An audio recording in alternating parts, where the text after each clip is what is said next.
సరే, ప్రార్థన చేసుకుందాం. తలలు వంచండి, కళ్ళు మూసుకునండి. ఈ సాయంకాలపు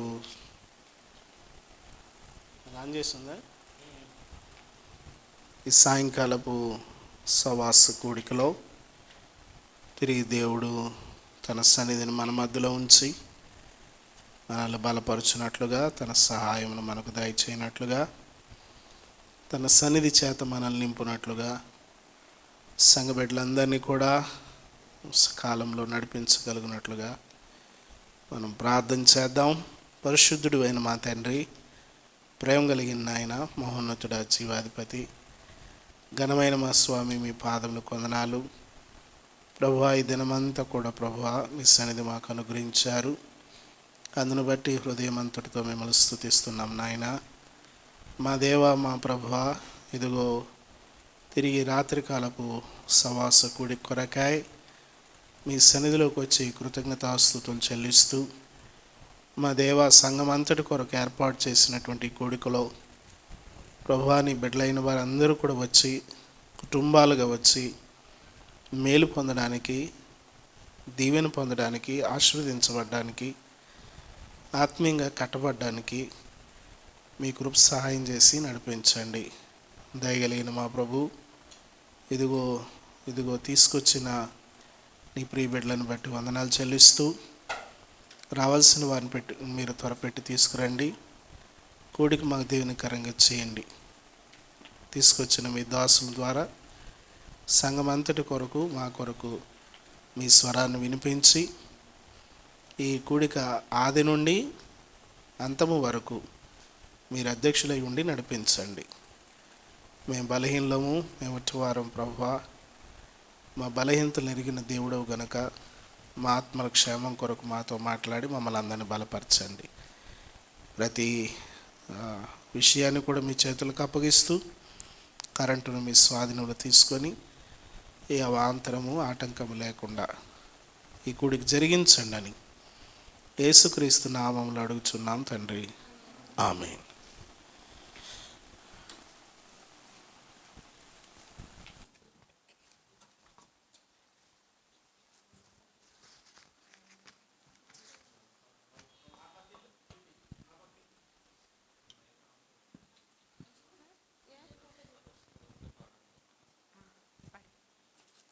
ఉజ్జయ కీర్తన పాటల పుస్తకం నుంచి సాంగ్ నెంబర్ 2 పాడుకుందాం. ఆకాశవాసులారా యెహోవాను స్తుతించుడి, ఉన్నత స్థలముల నివాసులారా యెహోవాను స్తుతించుడి. హల్లెలూయా. ఉన్నత స్థలముల నివాసులారా యెహోవాను స్తుతించుడి. ఆకాశవాసులారా యెహోవాను స్తుతించుడి.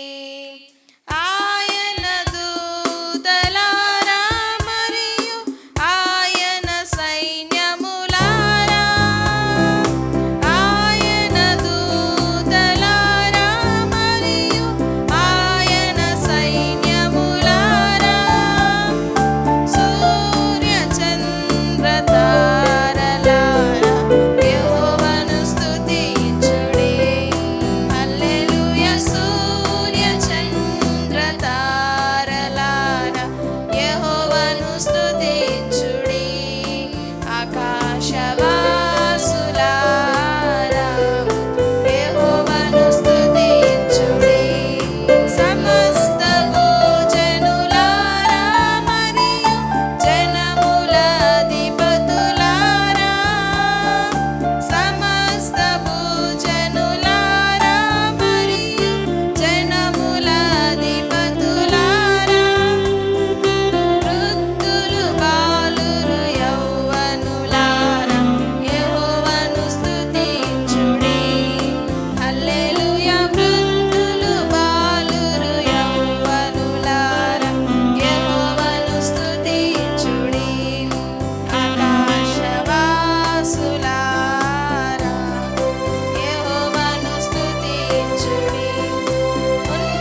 పాడుకుందాం.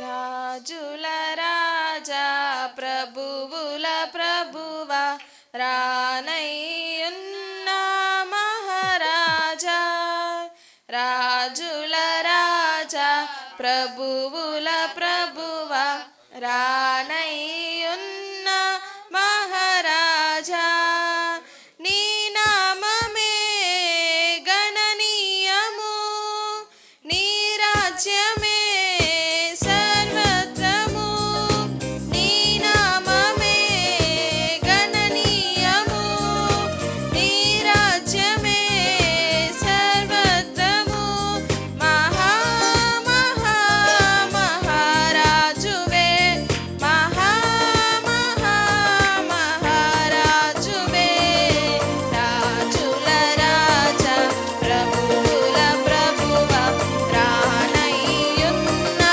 మహారాజా, రాజుల రాజా ప్రభువుల ప్రభువా రానయ్యున్న మహారాజా, ఎవ్వరు లేక మునుపే నీవే ఉన్నావు, ఏదియు కాక మునుపే నీవే ఉన్నావు, ఎవ్వరు లేక మునుపే నీవే ఉన్నావు, ఏదియు కాక మునుపే నీవే ఉన్నావు, నిన్ను దేవునిగా ఎన్నుకున్న పక్షం లేదయ్యా, నిన్ను రాజుగా ప్రకటించిన చట్టం లేదయ్యా, నిన్ను దేవునిగా ఎన్నుకున్న పక్షం లేదయ్యా, నిన్ను రాజుగా ప్రకటించిన చట్టం లేదయ్యా, లేదయ్యా లేదయ్యా ఏది లేనే లేదయ్యా, లేదయ్యా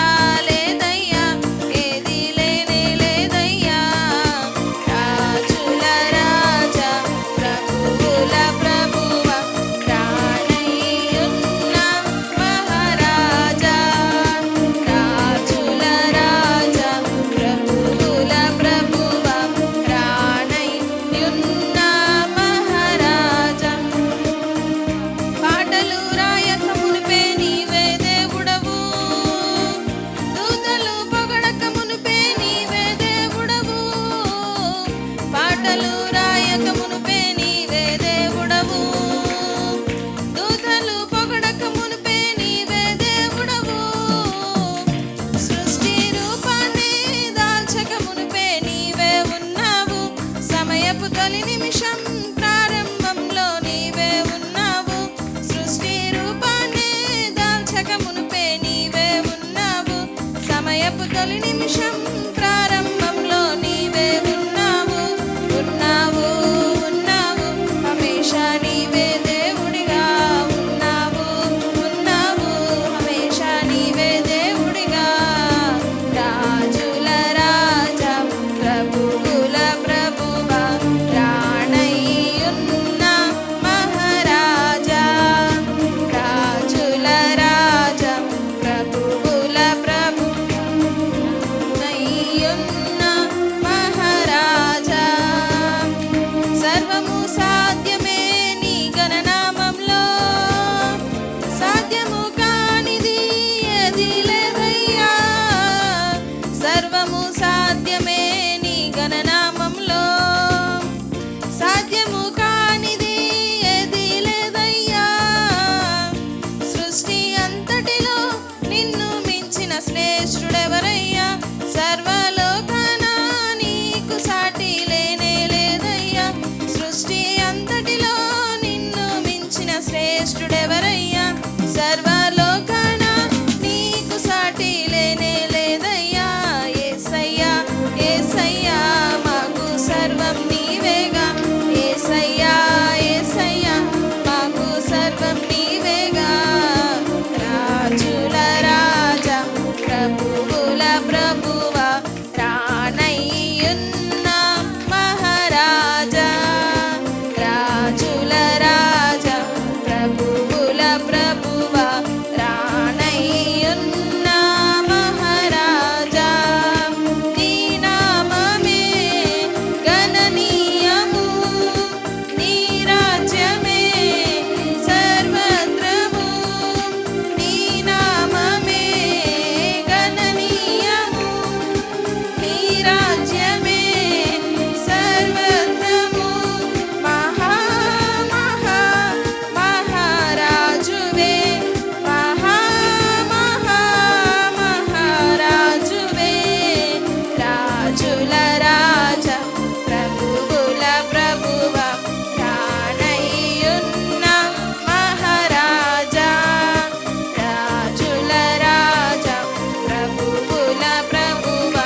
సాంగ్ నం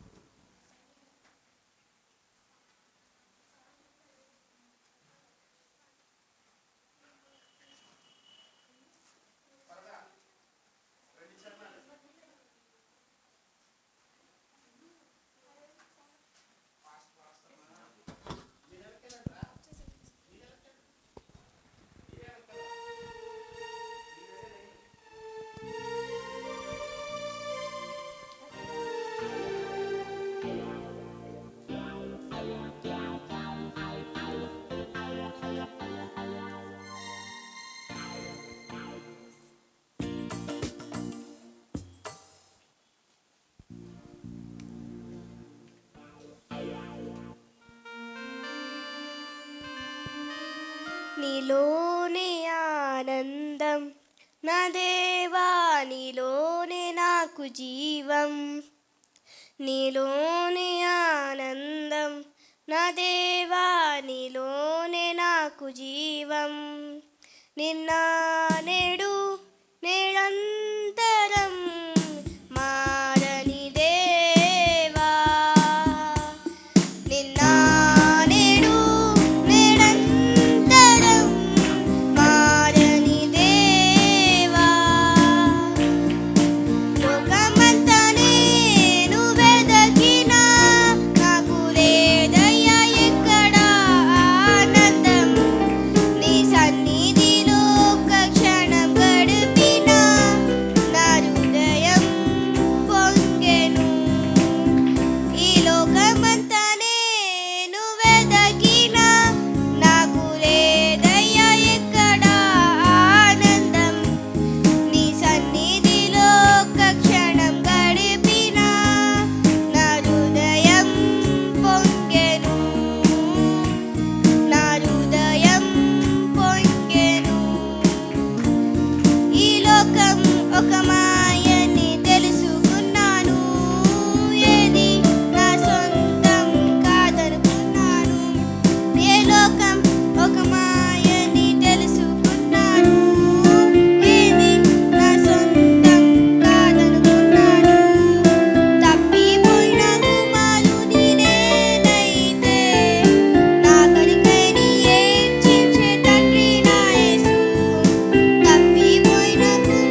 మేలు చేయక నీవు ఉండలేవయ్యా, ఆరాధించక నేను ఉండలేనయ్యా.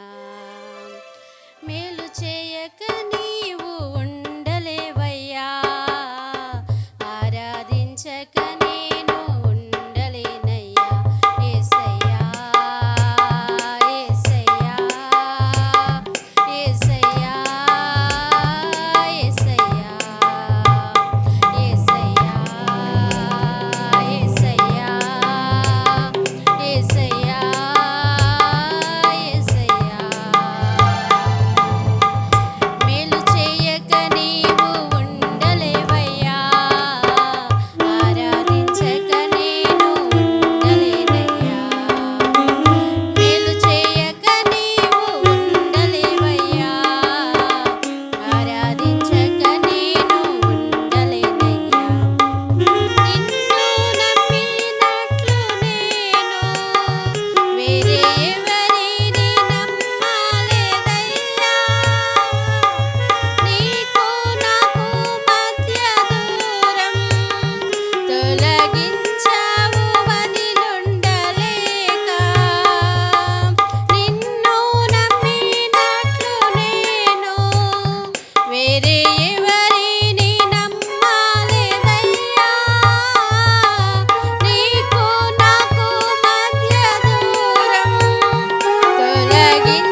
కనపరిచిన సిస్టర్కి అందరికీ కూడా వందనాలు తెలియజేస్తూ ఉన్నాం. అలాగే ఇంకొక పాటగా మన మధ్యలో ఉన్న రేవతి గారు, సిస్టర్ ప్రమీళ గారు, అలాగే సిస్టర్ ఎస్తేర్ గారు వచ్చి ఒక పాట పాడవలసిందిగా మనవి చేస్తూ ఉన్నాం.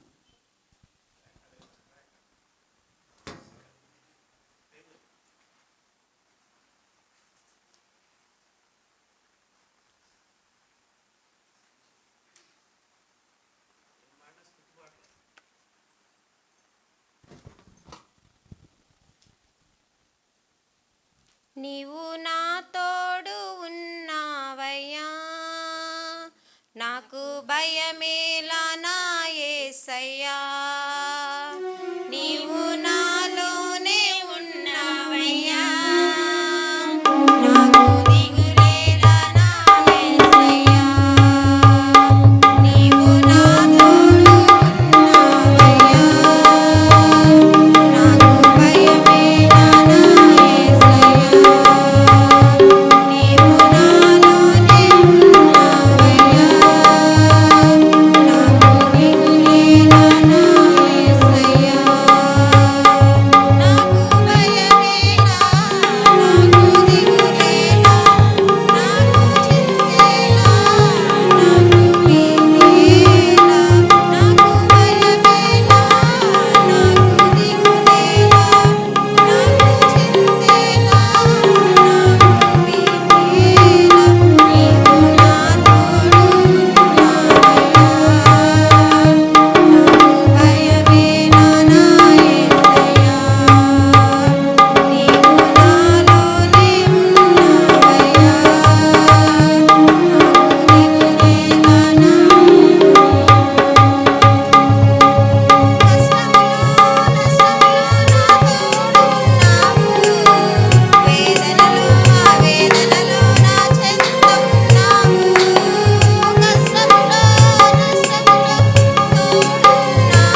మంచిదండి, అందరం లేచి నిలబడినట్లయితే ఒక కీర్తన చదువుకుందాం.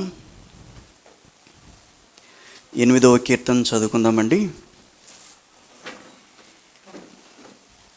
మన మధ్యలో ఉన్న సహోదరులు చిట్టుబాబు గారు వచ్చి చదివి వినిపిస్తుండగా మన అందరం కూడా విందాం. 8వ కీర్తన.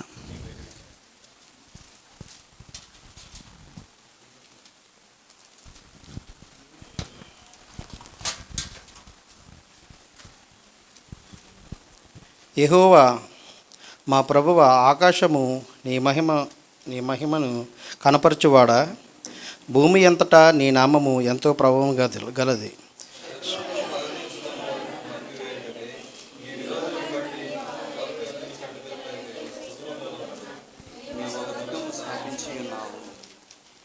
నీవు కలగజేసిన నీ చేతి పని అయిన నీ ఆకాశములను, నీవు కలగజేసిన నక్షత్రములను నేను చూడగా, నీవు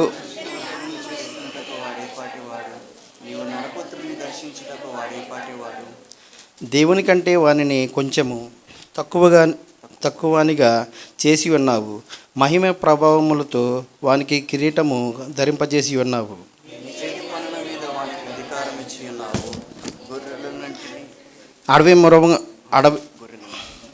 గొర్రెలన్నిటిని ఎన్నటిని ఎడ్లనిని, అడవి మృగములను, ఆకాశ పక్షులను, సముద్ర మత్స్యములను, సముద్ర మార్గములో సంచరించు వాటన్నిటిని వాని పాదముల క్రింద నీవు ఉంచి ఉన్నావు. యెహోవా మా ప్రభువా, భూమి అంతటా నీ నామము ఎంతో ప్రభావము గలది. ఈ పరిశుద్ధ వాక్యం దేవుడు దించు.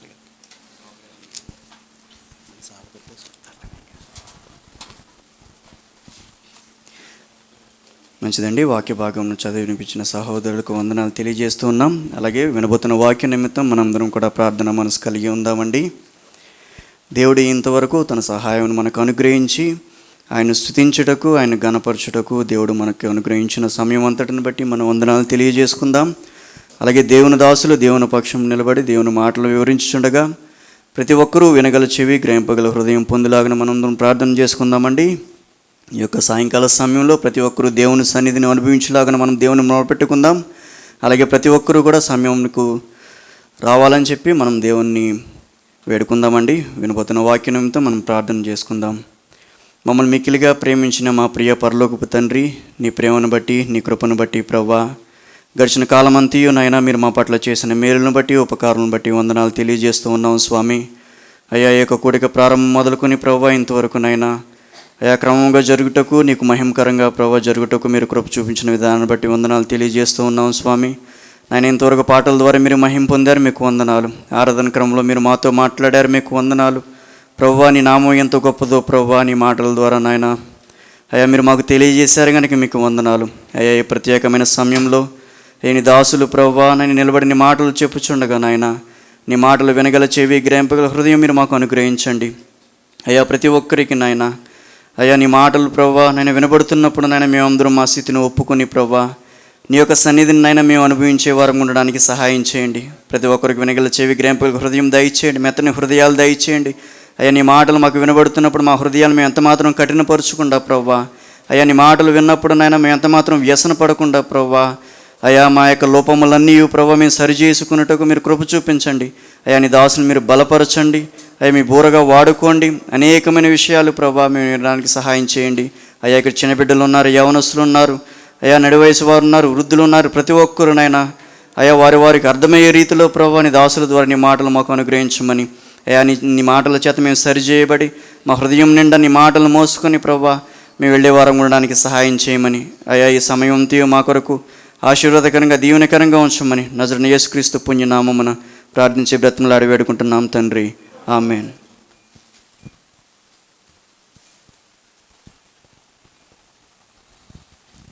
మంచిది. ఈ రాత్రికాల సమయంలో తిరిగి ఏర్పాటు చేసినటువంటి సవాస్ కూడికకు మిమ్మల్ని అందరినీ ప్రేమతో ఆహ్వానిస్తూ ఉన్నాం. మీకు తెలియజేసిన విధంగానే ఈరోజంతా కూడా యవనస్తుల కొరకై చక్కని కూడికను జరిగించడానికి ప్రభు ఎంతో కృప చూపించారు.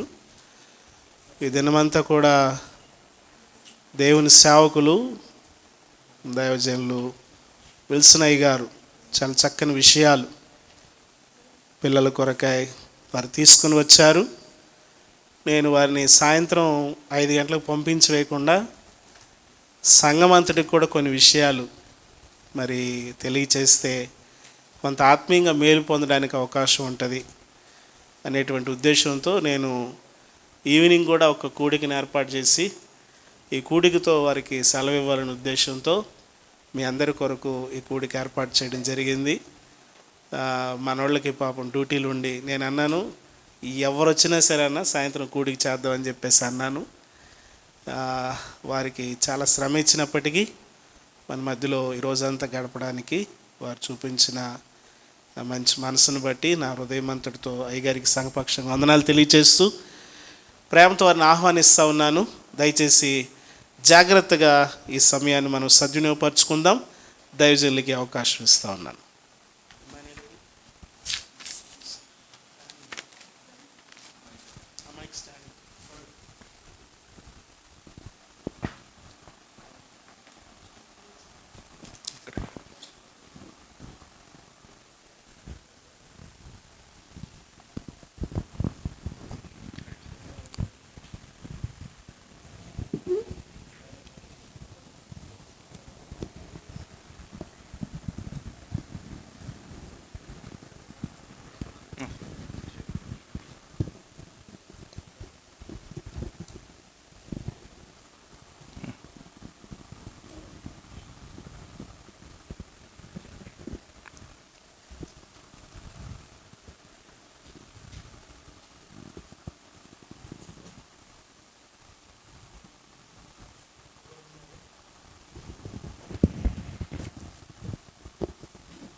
ప్రియమైన వారులారా, మన ప్రభువు మన రక్షకుడైన యేసుక్రీస్తు శ్రేష్టమైన ఉన్నతమైన నామం పేరట మీ అందరికీ శుభములు వందనములు తెలియజేయచ్చు ఉన్నాను.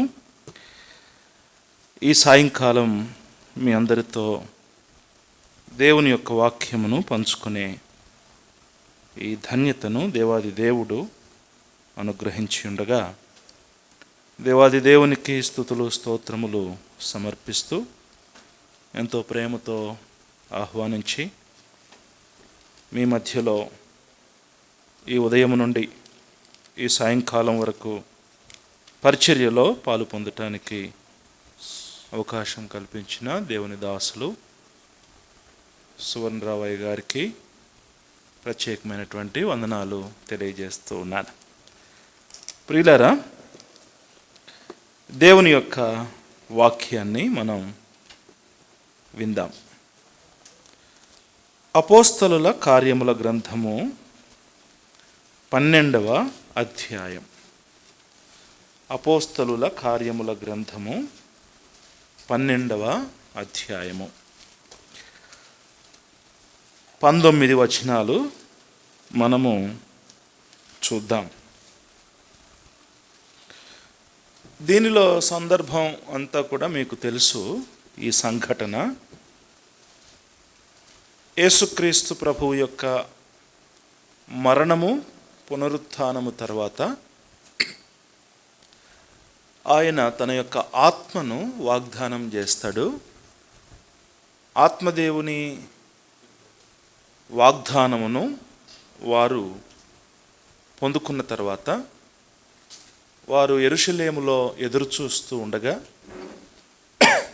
పెంతెకోస్తు పండుగ దినమున పరిశుద్ధాత్ముడు అనుగ్రహించబడటం, సంఘం ఆరంభించబడటం, సంఘము దినదినాభివృద్ధి చెందటం, అనేక మంది సంఘములో చేర్చబడటం, అపోస్తలులు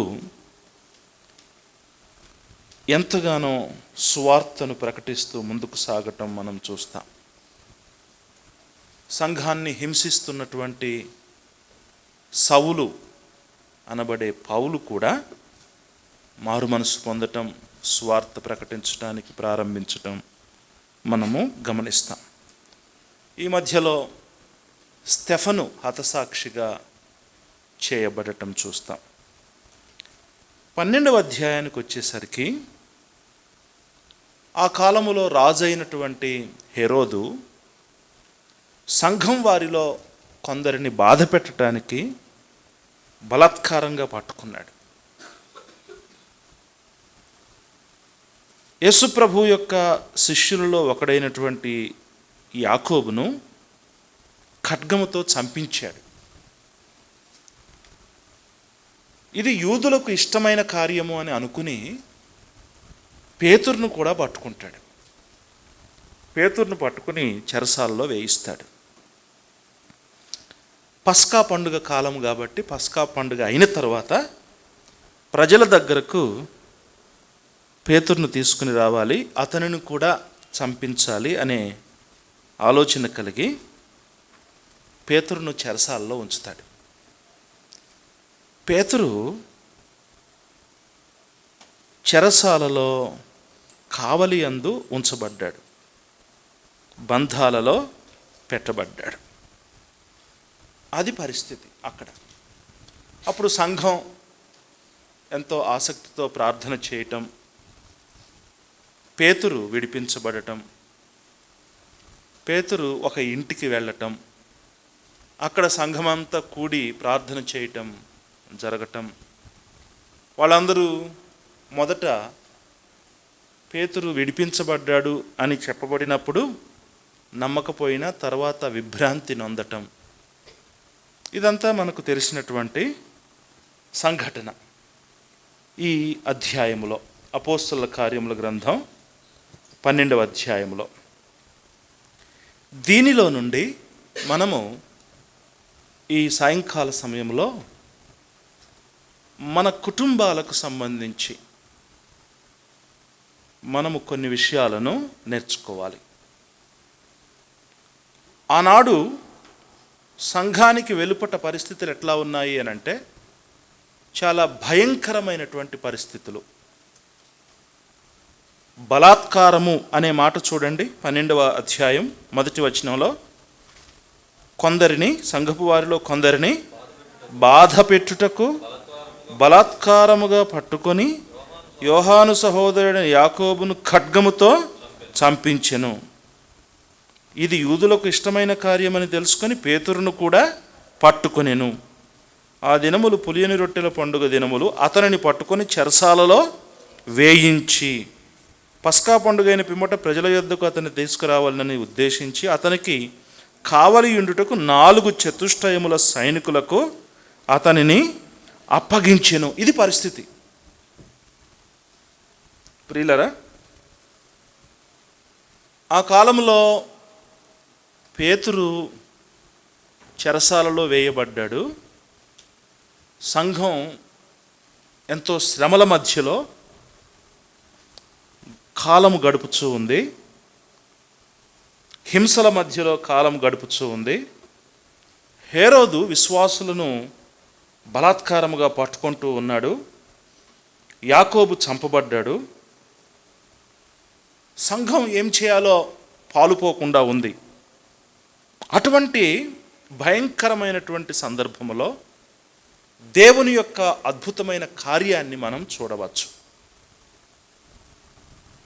దేవుని యొక్క సన్నిధిలో దేవుని బిడ్డలు ఏ విధంగా ప్రవర్తించారో మనము గమనించవచ్చు. ప్రియులరా, ఈ 12వ అధ్యాయములో మనము ఈ పూట ఏం తీసుకుంటాము అని అంటే భయంకరమైనటువంటి పరిస్థితుల మధ్య సంఘములో ఉన్నటువంటి కుటుంబాలు ఏ విధముగా ప్రవర్తించాలి. సంఘములో ఉన్నటువంటి కుటుంబాలు, కుటుంబము అనగా తల్లిదండ్రులు, కుటుంబ సభ్యులు ఏ విధముగా స్పందించాలి అనేది మనం చూస్తాం. ప్రియులరా, చూడండి మరలా భయంకరమైన పరిస్థితులు ఎట్లా ఉన్నాయో. యాకోబు ఖడ్గముతో చంపబడ్డాడు. పేతురు చెరసాలలో బంధించబడ్డాడు. 4 చతుష్టయముల సైనికులకు అప్పగించబడ్డాడు. సంఘం నిరాధారముగా కనిపిస్తూ ఉంది. కానీ 5వ వచనం చూడండి 5వ వచనం. పేతురు చెరసాలలో ఉంచబడెను, సంఘమైతే అతని కొరకు అత్యాసక్తితో దేవునికి ప్రార్థన చేయుచుండెను. ఇది ఒక గొప్ప మలుపు అన్నట్టు. ప్రియులారా, నేటి పరిస్థితులను ఒకసారి ఆలోచన చేయండి. ఆనాడు సంఘం భయంకర పరిస్థితుల్లో ఉంటే ఈనాడు ఎట్లా ఉంది సంఘం? ఇంకా భయంకరమైనటువంటి పరిస్థితులు కదా. దుష్ట సాంగత్యం నడుస్తూ ఉంది. పిల్లలు విపరీతమైనటువంటి టెక్నాలజీతో నశించిపోతూ ఉన్నారు, దానికి బానిసలుగా మారుతూ ఉన్నారు, తిరుగుబాటు చేస్తూ ఉన్నారు. ఈ చిన్నతనం నుండి చూసిన వీడియో వలన వారిలో మానసికమైనటువంటి అభివృద్ధి కలగకుండా వారు చిన్నతనం నుండే కోపిష్ఠులుగా మారుతూ ఉన్నారు. లోకపరమైనటువంటి ప్రభావం ఎక్కువైపోతూ ఉంది. భవిష్యత్తును గురించినటువంటి భయం ప్రతి ఒక్కరిలో కలుగుతూ ఉంది. ఆత్మీయముగా బద్ధకస్తులుగా మారిపోతూ ఉన్నారు సంఘం. దేవుని బిడ్డలారా, ఇటువంటి సమయంలో మనము ఆత్మీయముగా భయంకరమైన ప్రమాదకరమైన పరిస్థితులలో ఉన్నాము అని సంఘములో ఉన్నటువంటి కుటుంబ సభ్యులు గుర్తించాలి. మీకు అర్థమైందా? భయంకరమైనటువంటి పరిస్థితుల మధ్యలో మనము మన పిల్లలు ఉన్నారు అని సంఘ సభ్యులైనటువంటి ప్రతి ఒక్కరూ గుర్తించాలి. ప్రియులారా, ఈనాడు దుష్టుడు, అపవాది, సాతానుడు, విరోధి బహుబలముగా పనిచేస్తూ ఉన్నాడు. కుటుంబాలను ఎంతగానో భయపెట్టుచూ ఉన్నాడు. కుటుంబాలను పాడు చేయటానికి వాడు ఎంతగానో ప్రయత్నిస్తూ ఉన్నాడు. చిన్నపిల్లల పరిస్థితులు చూడండి, యవన కాలంలో ఉన్నటువంటి పరిస్థితులను చూడండి. పెద్దవారు వారు ఎటువంటి వినోదాలకు లోనవుతూ ఉన్నారు, ఎటువంటి ఎంటర్టైన్మెంట్ ప్రోగ్రామ్స్కు వారు వెళ్ళుచూ ఉన్నారు చూడాలి. వారు ఎటువంటి సోషల్ మీడియా ప్రభావానికి లోనవుచూ ఉన్నారు అది చూడాలి. ఇప్పుడు యూట్యూబ్ ఓపెన్ చేస్తే ఎన్ని అబద్ధ బోధలు మన పిల్లలు వింటూ ఉన్నారో మీరు గమనించాలి. ఇది తల్లిదండ్రుల యొక్క బాధ్యత. గుర్తిస్తున్నారా? గమనిస్తూ ఉన్నారా? మనము భయంకరమైనటువంటి పరిస్థితుల మధ్యలో జీవిస్తూ ఉన్నాము. మనము మన పిల్లలు చాలా బయట నుండి ఒత్తిళ్ల మధ్య జీవిస్తూ ఉన్నాము. మనమందరము కూడా వస్తువుల వెంబడి పరిగెత్తుచూ ఉన్నాము. సత్యమును ద్వేషించే స్థితిలోనికి వెళ్ళుచూ ఉన్నాము. ప్రియులరా, తల్లిదండ్రులుగా, పెద్దవారిగా మనము మన కుటుంబాలను బాగు చేసుకోవాలనే బాధ్యత కలిగిన వారముగా మనము నిద్రపోతులముగా ఉండరాదు, మనము బద్ధకస్తులముగా ఉండరాదు. అందుకే పేతురు గారు అంటున్నాడు, 1 పేతురు 5వ అధ్యాయం 8వ వచనం చూడండి. 1 పేతురు 5వ అధ్యాయం 8వ వచనం. నిబ్బరమైన బుద్ధి గలవారై, చూడండి, నిబ్బరమైన బుద్ధి గలవారై మెలకువగా ఉండుడి. మీ విరోధి అయిన అపవాది గర్జించు సింహము వలె ఎవరిని మృంగుదునా అని వెతుకుచూ తిరుగుచూ ఉన్నాడు. ఎవరిని మృంగుదామా అని వెతుకుచూ తిరుగుచూ ఉన్నాడు అపవాది, సాతానుడు. కనుక ప్రియులారా, మీ కుటుంబాలకు కావలి వారు ఎవరు? అమ్మా, మీ కుటుంబాలకు కావలి కాయాల్సింది ఎవరు? మీ కుటుంబాలకు మీరే కావలి కాయాలి. మీ ఇంట్లోనికి ఏం వస్తుందో మీకు తెలియాలి. మీ ఇంట్లోకి ఏదైనా ద్వారం గుండా ప్రవేశిస్తుందా? ద్వారం గుండా ఏమి ప్రవేశించదు. ప్రవేశించేదంతా ఇదిగో దీని ద్వారా ప్రవేశిస్తుంది. ఇది ఘోరం. కనుక తల్లిదండ్రులు మన ఇండ్లలోనికి ఏమేమి బయట నుండి వస్తుందో చూడాలి. పిల్లల యొక్క ఆత్మీయ స్థితిని మీరు ఎప్పటికప్పుడు క్షుణ్ణంగా పరిశీలిస్తూ ఉండాలి. నా పిల్లలు ఏ విధమైనటువంటి లోకపు ప్రభావానికి గురవుతున్నారో మనము చూడాలి. ప్రియులారా, చిన్నప్పటి నుండే పిల్లలకు సత్యాన్ని నేర్పించాలి. ఏది సత్యమో ఏది అబద్ధమో మనము చూపించాలి. దేవుని బిడ్డలారా, సంఘం బాధ్యత కలిగినటువంటి పరిస్థితుల్లో ఉంది. పేతురు బంధించబడ్డాడు కదా. దీనిలో నుండి ఇట్లా మనం తీసుకుందాం. ఆనాడు పేతురు చెరసాలలో బంధించబడితే, సరే ఈనాడు నీ పిల్లలు బంధించబడిన స్థితిలో లేరంటారా? దేని చేత బంధించబడ్డారు? చెడు అలవాట్లు, చెడు చూపులు, చెడు ఆశలు, ఈ లోకపరమైనటువంటి ఆలోచనలు, అవిశ్వాసం ప్రధానంగా పిల్లలలో ఏమొస్తుంది? అవిశ్వాసం. దేవుడంటే విశ్వాసం లేకుండా పోతూ ఉంది.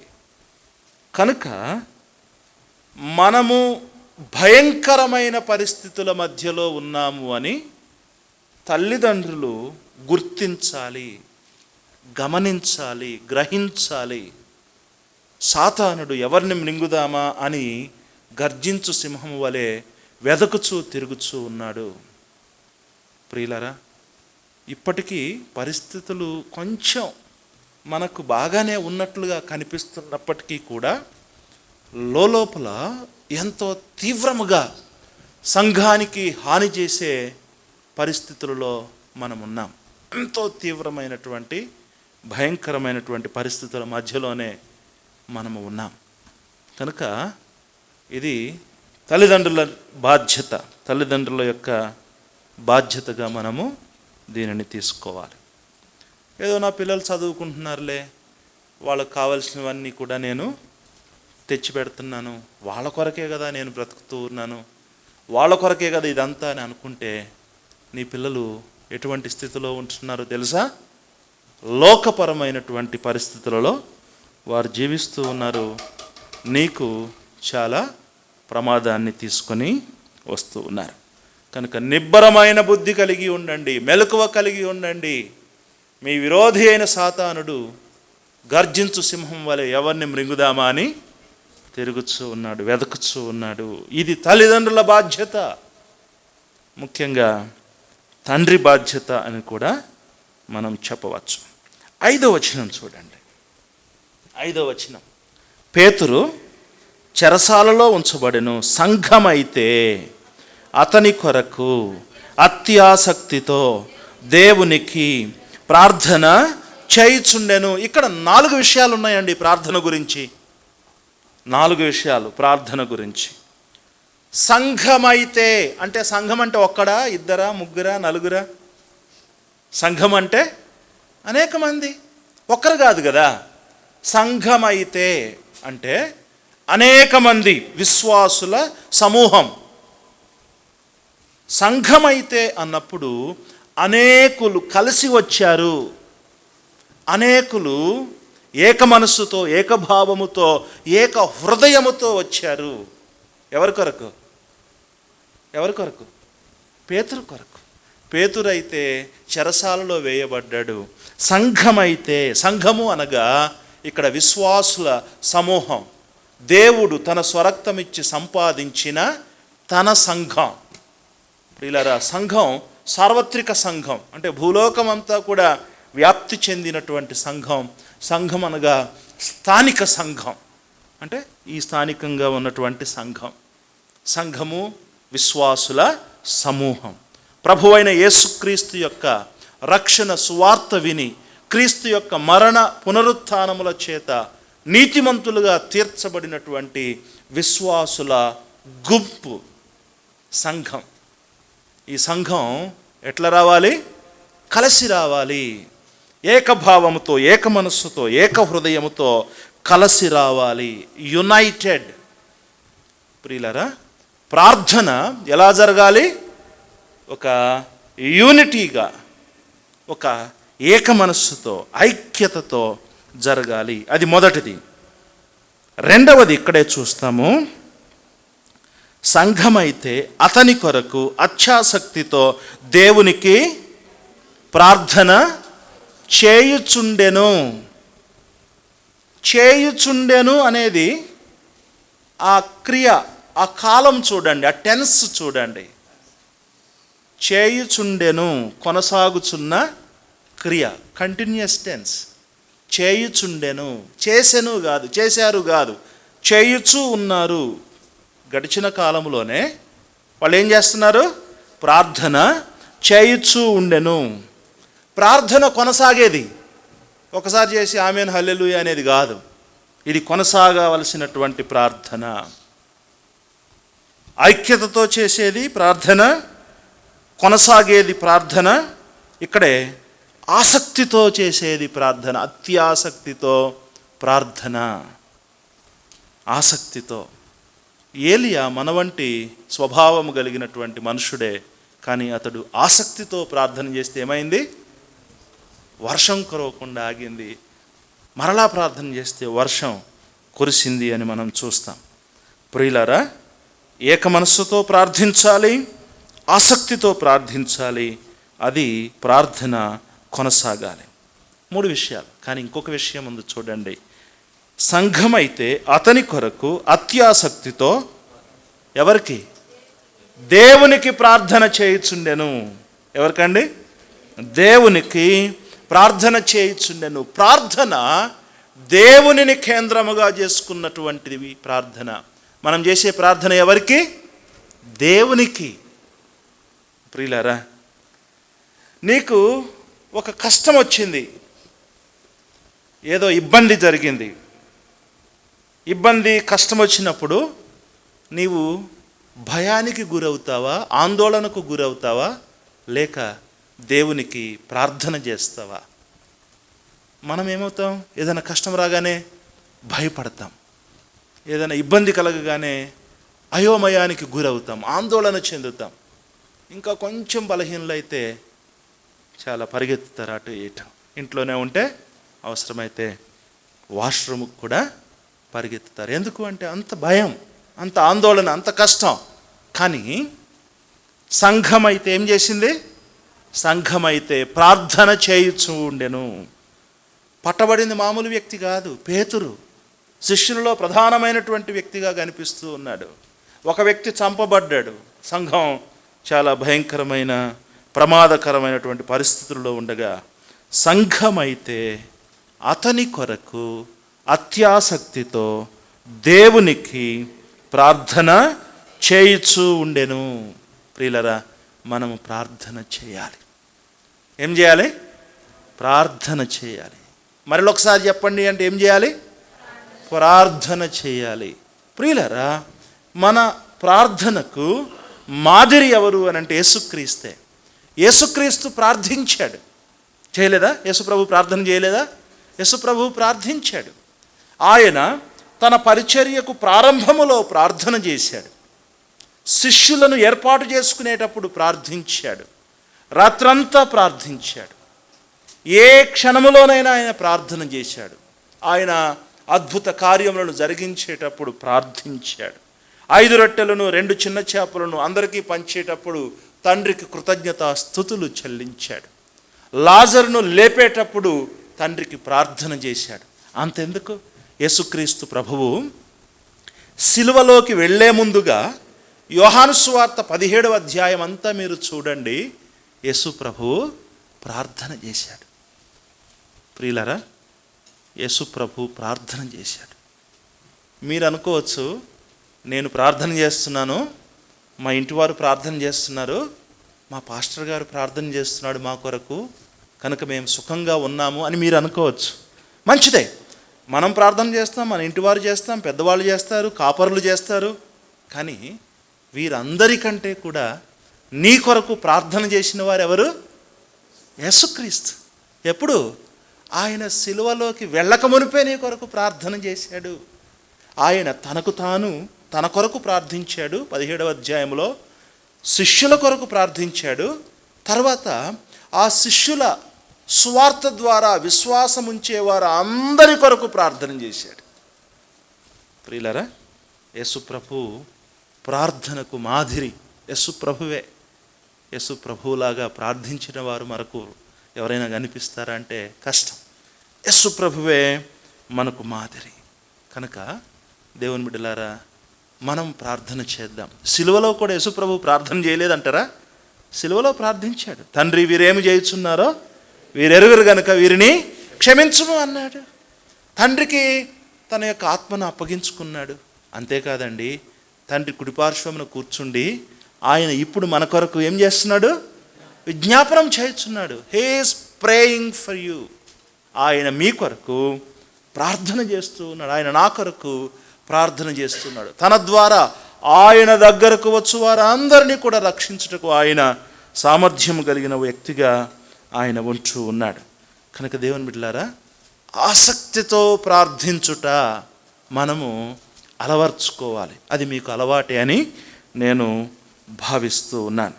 దేవుని బిడ్డలారా, బైబిల్ గ్రంథంలో సంఘమంతా కలిసి వచ్చి ఏక మనస్సుతో ప్రార్థన చేయటం అనేది ఈ వచనంలో మనం చూస్తాం.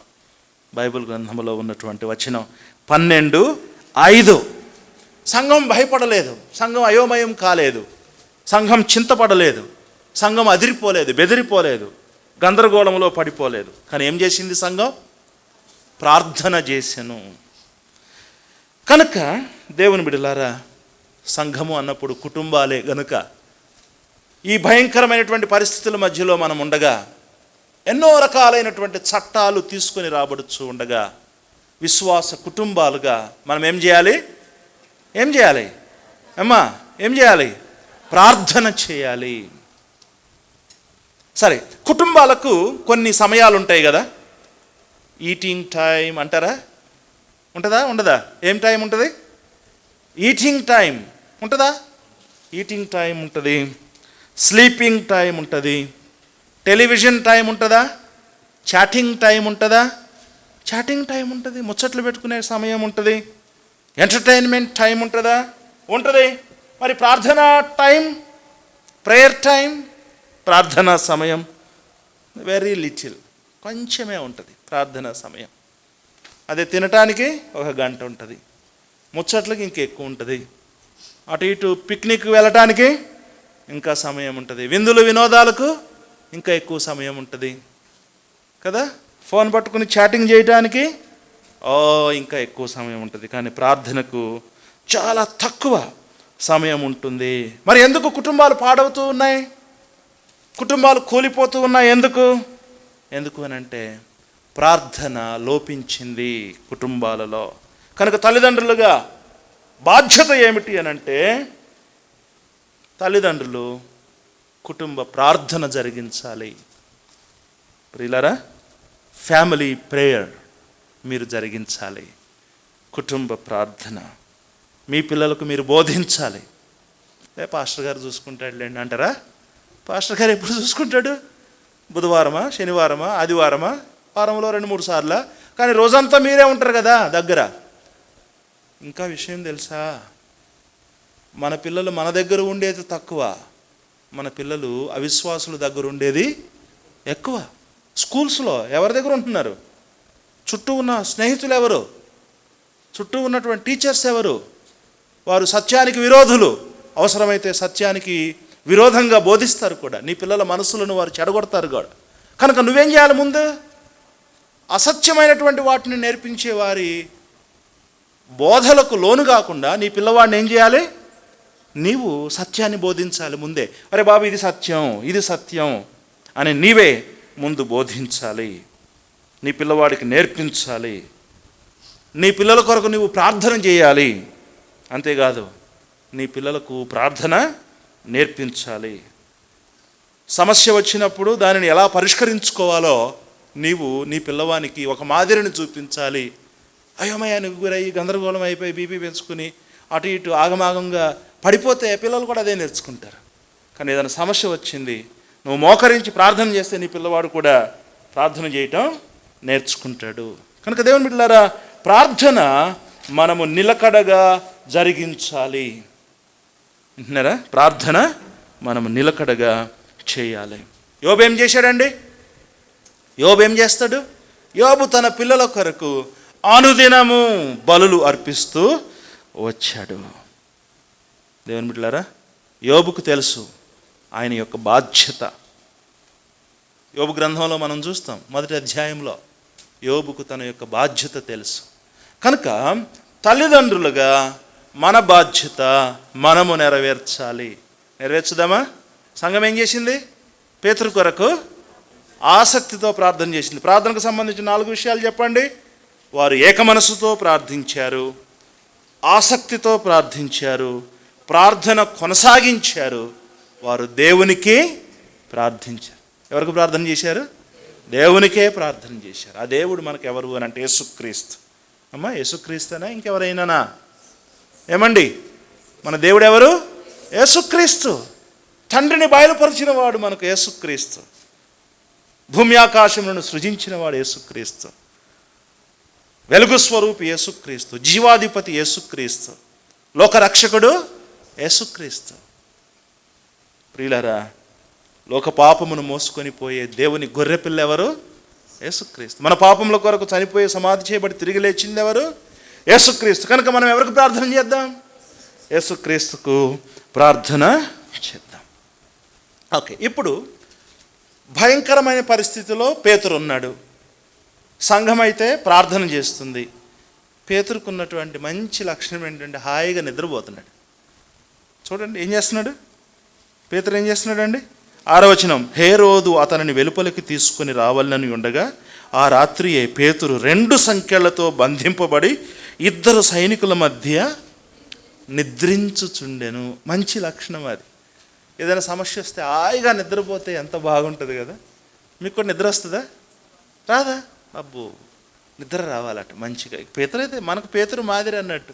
మీకు ఏదైనా సమస్య వస్తే హాయిగా నిద్రపోండి. ఇప్పుడు ఈ పిల్లలు ఏదైనా దెబ్బ తగిలించుకున్నారనుకోండి, ఏదో దెబ్బ తగిలింది, పరిగెత్తి కింద పడ్డారు, బాగా గట్టి దెబ్బ తగిలింది, ఏడ్చి ఏం చేస్తారు? నిద్రపోతారు. నిద్రపోరా? ఏడ్చి నిద్రపోతారు. నిద్ర భయానికి కానివ్వండి, ఇబ్బందికి కానివ్వండి, దేనికైనా కూడా అది ఒక విరుగుడు అన్నట్టు. నిద్ర అర్థమైందా? నిద్ర అది మనకు విరుగుడు. పేతురు హాయిగా నిద్రపోతున్నాడు. ఆ రాత్రి ఏ పేతురు 2 సంకెళ్లతో బంధింపబడి 2 సైనికుల మధ్య నిద్రించుచుండెను. కావలి వారు తలుపు ఎదుట చెరసాల కాచుకొని చుండిరి. అమ్మా, అయ్యా, ఈ పరిస్థితి భయంకరంగా అనిపిస్తుంది మీకు కూడా, నాకు కూడా. పేతురు చేతుల్లో ఏమన్నా ఉందా? నేను విడిపించుకుంటాలే, నేను వాళ్ళకు ఫోన్ చేస్తా, వీళ్ళకి ఫోన్ చేస్తా, ఇక ఎట్లయినా నన్ను బయటకు తీసుకొస్తారులే మా సంఘం అని అనుకున్నాడా? లేదు. సంఘానికి ఏమైనా హోప్ ఉందా? ప్రార్థన అయితే చేస్తున్నారు కానీ మేము పేతురుని బతికిస్తాము, మేము పేతురుని విడిపిస్తాము. సంఘానికి ఏమైనా ఆశ ఉందా? సంఘానికి కూడా ఆశ లేదు. ఎందుకంటే యాకోబు అప్పటికే చంపబడ్డాడు. పేతురు సంకెళ్లతో బంధించబడ్డాడు, కావలిలో ఉంచబడ్డాడు, 2 సైనికుల మధ్య నిద్రించుతూ ఉన్నాడు. ఇక రేపు ఆయనను చంపేస్తారు. ఆయనకు కూడా తెలుసు పేతురుకి. మానవ ప్రయత్నాలలో అసాధ్యమైనటువంటి పరిస్థితుల్లో ఉన్నారు. ప్రియులారా, మానవునికి అసాధ్యము అనుకున్నటువంటి పరిస్థితుల్లోనే కదా దేవుని కార్యం అర్థమయ్యేది. ఇక నాకు అసాధ్యము అన్నప్పుడే దేవుడు తన యొక్క మహిమను అక్కడ కనుపరుస్తాడు. దేవుడు తాను అక్కడ తన కార్యాన్ని జరిగిస్తాడు. ప్రియులారా, ఇక్కడ కుటుంబాలుగా ఆలోచన చేయండి. ఇక నా కొడుకు మారడండి అనుకుంటారు కదా మీరు. పెద్దవాళ్ళు చాలామంది అనుకుంటారు, ఇక నా తమ్ముడు మారడు, నా చెల్లెలు మారదు, నా కూతురు మారదు, ఇక ఆమె అట్లాగే ఉంది, ఆమె పడిపోయింది. నా కొడుకు అయితే భయంకరమైనటువంటి పరిస్థితి, వాడు పడిపోయాడు, చెడిపోయాడు, వాడు నా మాట వినడు, వీడు మారడండి, దేవుడే దిగి వచ్చినా మారడనే వాళ్ళు కూడా అంటారుగా. దేవుడే దిగి వచ్చి సువార్త చెప్పినా మారడండి అని అనుకునే పరిస్థితులు కూడా ఉంటాయి. కొందరు తల్లిదండ్రులు అట్లా అనుకుంటారు. ఇక నా కుటుంబ పరిస్థితి చాలా భయంకరం, హోప్లెస్ అనుకుంటారు. మళ్ళీ ఏమంటారు, ఈ జనరేషన్ ఇంతేనండి, చెడిపోయింది, చాలా ఫాస్ట్. ఇదేం జనరేషన్? ఫాస్టా ఏదో ఉంటుంది దానికి ఒక పేరు, అగో జీ అట, జీ జనరేషన్ అట. ఇదంతా కరప్టెడ్ అన్నట్లుగా మాట్లాడతారు. కానీ ప్రియులారా, దేవుడు మనకిస్తున్నటువంటి ప్రోత్సాహం ఏమిటి అని అంటే, పడిపోయిన వారిని ఉద్ధరించేవాడు దేవుడు, తిరుగుబాటుదారులను మార్పు చేసేవాడు దేవుడు, బానిసలుగా ఉన్నటువంటి వారిని విడిపించేవాడు దేవుడు,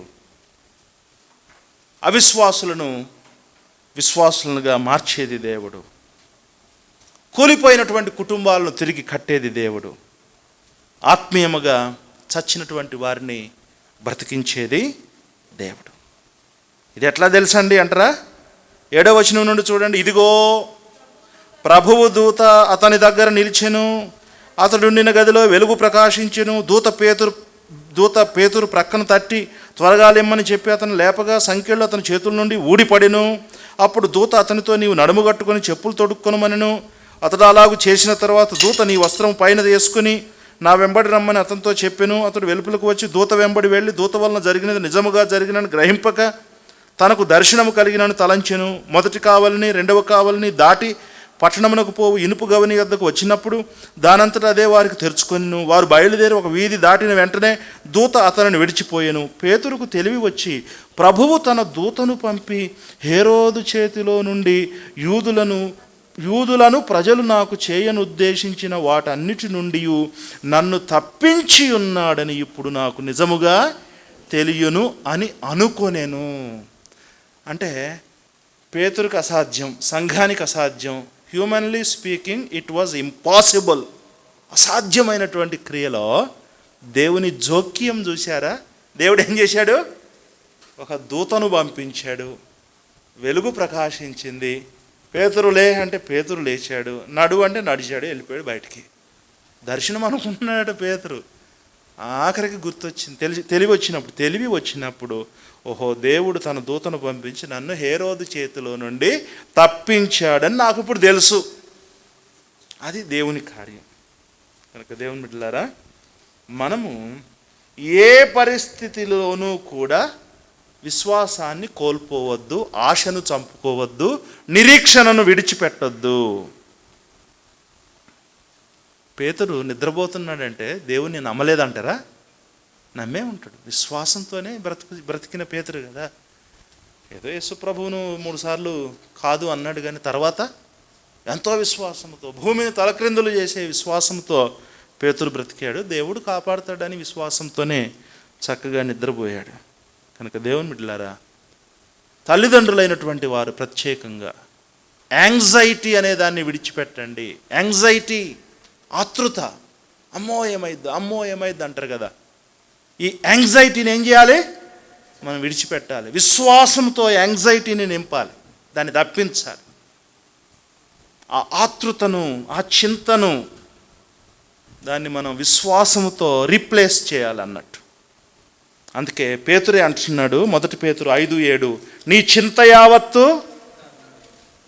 ఆయన మిమ్మును గూర్చి చింతించుచున్నాడు గనుక మీ చింత యావత్తు ఆయన మీద వేయుడి. మీ చింత యావత్తు ఆయన మీద వేయుడి.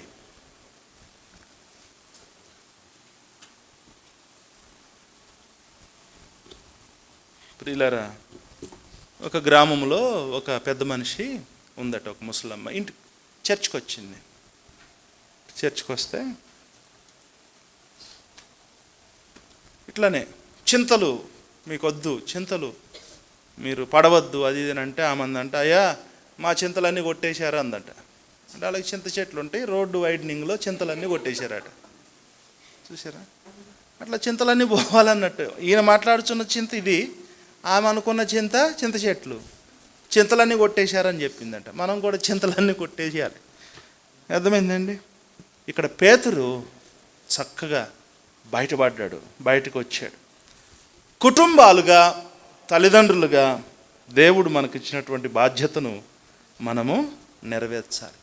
అసాధ్యము అనుకున్నటువంటి సమయాలలో దేవుని యొక్క జోక్యం ఎలా ఉంటుంది?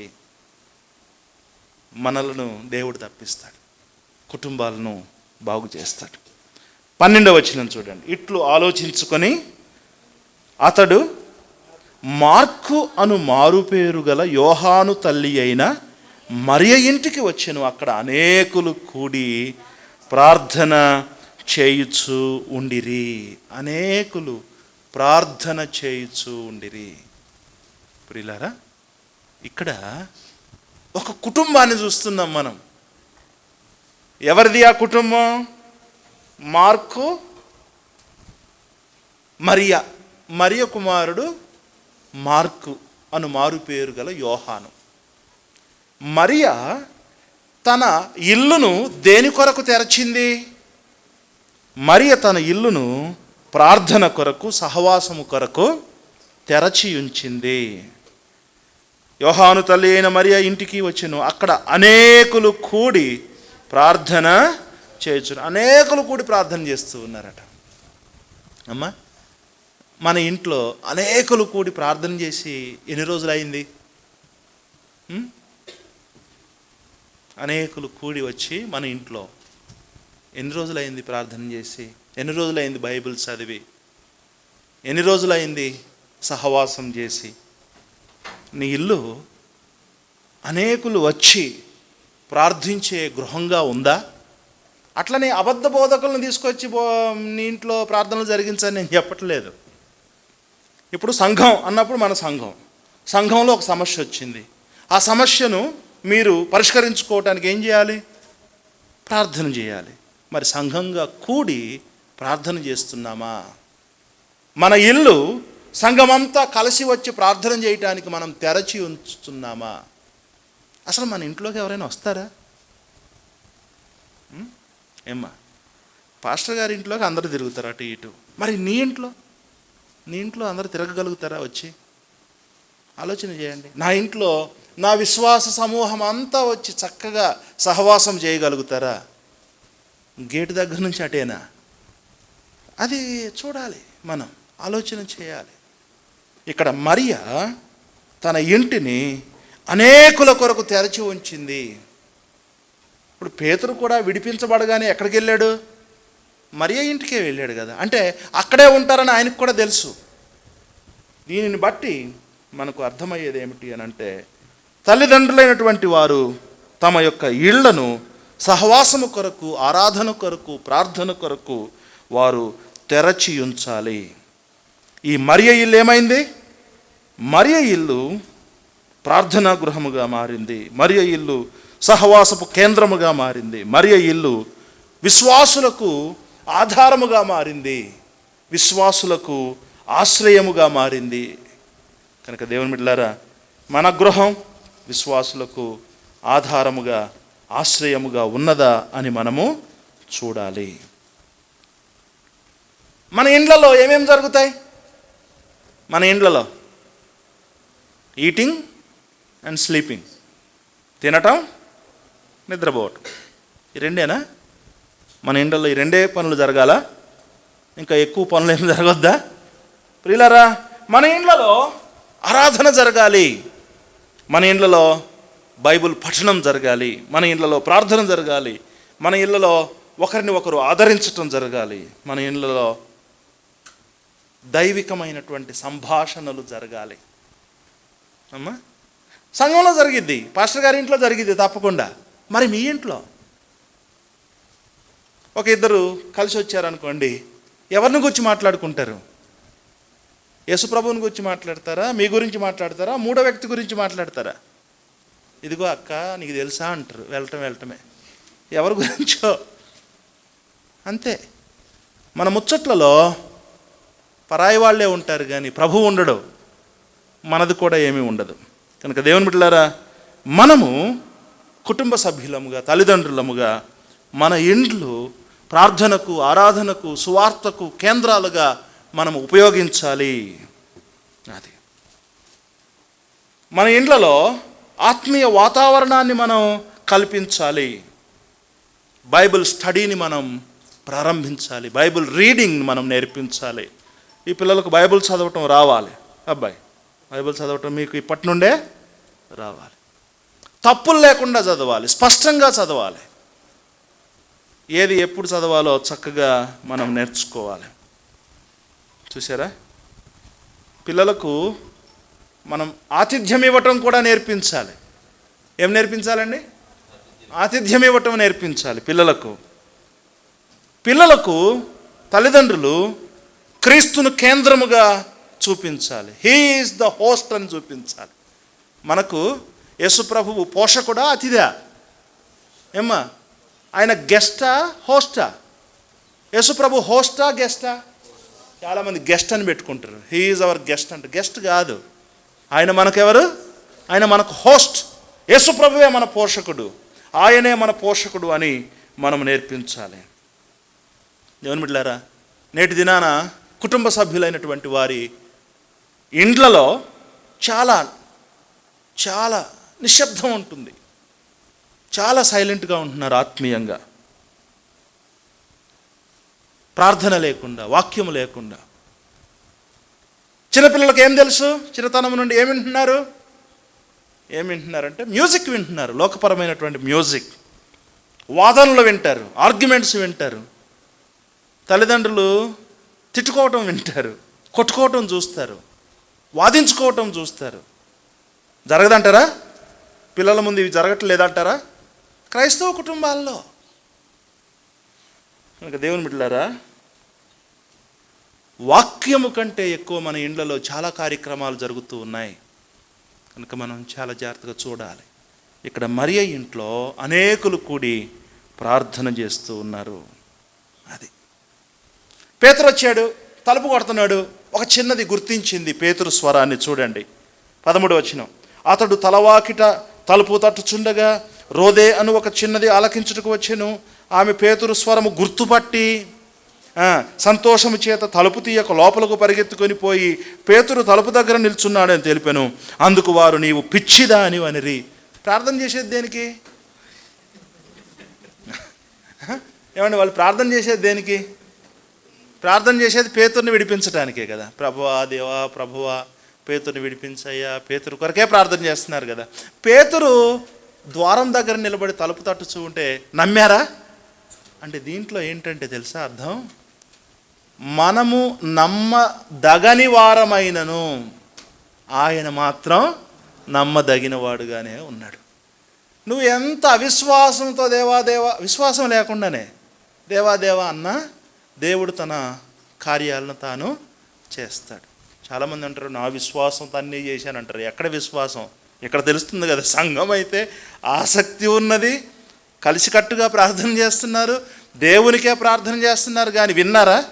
పేతురు స్వరాన్ని విని నమ్మారా? నమ్మలేదు.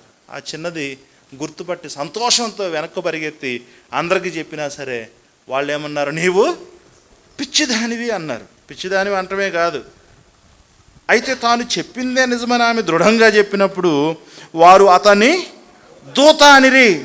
పేతురు ఇంకనూ తట్టుచున్నందున వారు తలుపు తీసి అతన్ని చూచి విభ్రాంతి నొందిరి. సరే, ఇట్లా అనుకుందాం. మీ ఇంటికి పాస్టర్ గారు వచ్చాడు, మీరు ఇంట్లో లోపల ఉన్నారు, తలుపు కొట్టారు. ఏ బాబు తలుపు తీ అన్నాడు అనుకో, పిల్లవాడు పాస్టర్ గారి స్వరాన్ని గుర్తుపడతాడా? అందరూ అంటే కొంతమందికి పాస్టర్ గారి స్వరం కూడా తెలవని పిల్లలు ఉంటారు అని నా భావం. అర్థమైందా? ఇక్కడ పేతురు స్వరాన్ని రోదే అనే చిన్నది గుర్తుపట్టింది. అంటే మన పిల్లలను దేవుని యొక్క కార్యాలకు స్పందించేవారుగా మనం తయారు చేయాలని అర్థం. అక్కడ రోదే గుర్తుపట్టింది అంటే చిన్నతనం నుండి పేతురును చూసిందనే కదా. కొంతమందికి పాస్టర్ తెలియదు, మందిరం తెలియదు, ఏం తెలియదు. వీళ్ళే వస్తారు తల్లిదండ్రులే. పిల్లలు ట్యూషన్కి వెళ్ళారండి, ట్రైనింగ్కి వెళ్ళారండి, కోచింగ్కి వెళ్ళారండి. మరి అప్పుడు వాళ్ళకు దేవుని కార్యాలు ఎప్పుడు తెలియాలి? బైబిల్ ఎప్పుడు తెలియాలి? బైబిల్ కార్యాలు ఎప్పుడు తెలియాలి?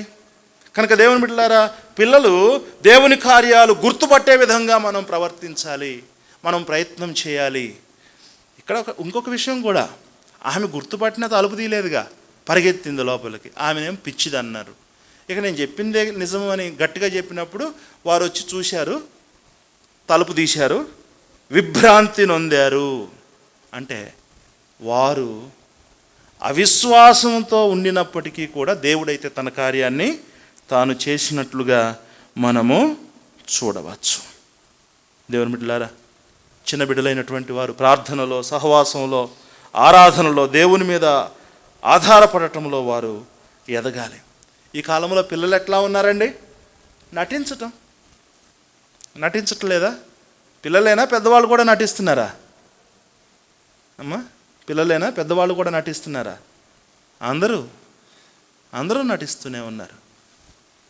విశ్వాసులట ఆదివారం నాడు మంచి నటన చేస్తారట.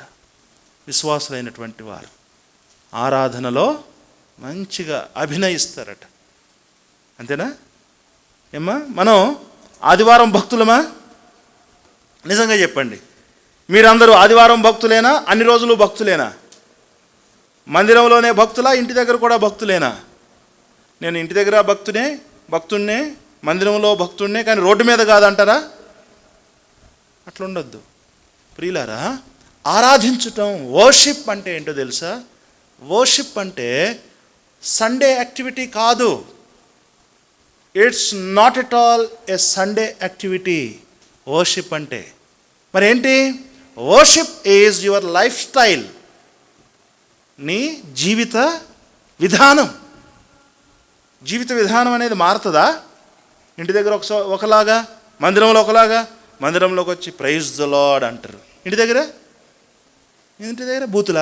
బూతులా వచ్చేది ఏమ్మా? ఆ ప్రైజ్ ద లార్డ్ కూడా కొంచెం అటు ఇటు ఉన్నటువంటి పదమే. ప్రైజ్ ద లార్డ్ అని వాళ్ళకి చెబితే వాళ్ళు ఏం చేయాలి? వాళ్ళు ప్రైజ్ ద లార్డ్ అంటున్నారు. ఇప్పుడు ప్రైజ్ చేసేది ఎవరు?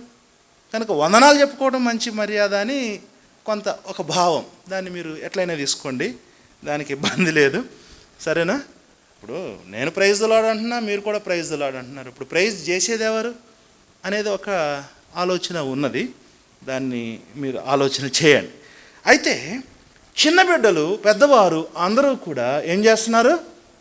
నటిస్తున్నారు, వేషధారణ కలిగి ఉంటున్నారు, రాజీ పడిపోతున్నారు, ప్రార్థన లేకుండా జీవిస్తూ ఉన్నారు.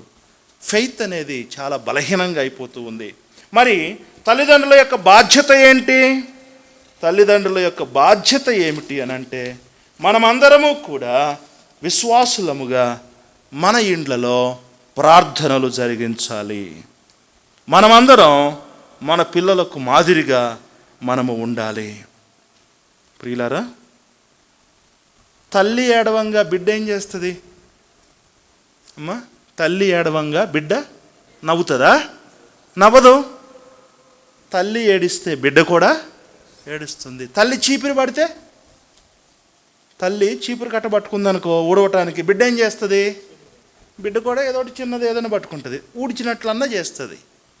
అదే తల్లి మోకరిస్తే ఏమ్మా? బిడ్డ కూడా మోకరిస్తుంది. తండ్రి మోకరిస్తే బిడ్డ కూడా మోకరిస్తాడు. కనుక తల్లిదండ్రులైనటువంటి వారు పిల్లలకు మోడల్గా ఉండాలి, ఆదర్శంగా ఉండాలి. నీవు పశ్చాత్తాపడటం నీ పిల్లలు చూడాలి, నీవు ప్రార్థించడం నీ పిల్లలు చూడాలి, నీ పరిశుద్ధతను నీ పిల్లలు చూడాలి, నీ యథార్థతను నీ పిల్లలు చూడాలి, నీ క్షమా గుణమును నీ పిల్లలు చూడాలి. నీవు ప్రభువుకు ఎంత విశ్వాసముతో ఉన్నావో, భక్తునిగా ఉన్నావో, ఎంత దగ్గరగా ఉన్నావో, నీవు యేసుక్రీస్తుతో ఎంత అంటు కట్టబడి ఉన్నావో నీ పిల్లలు చూడాలి.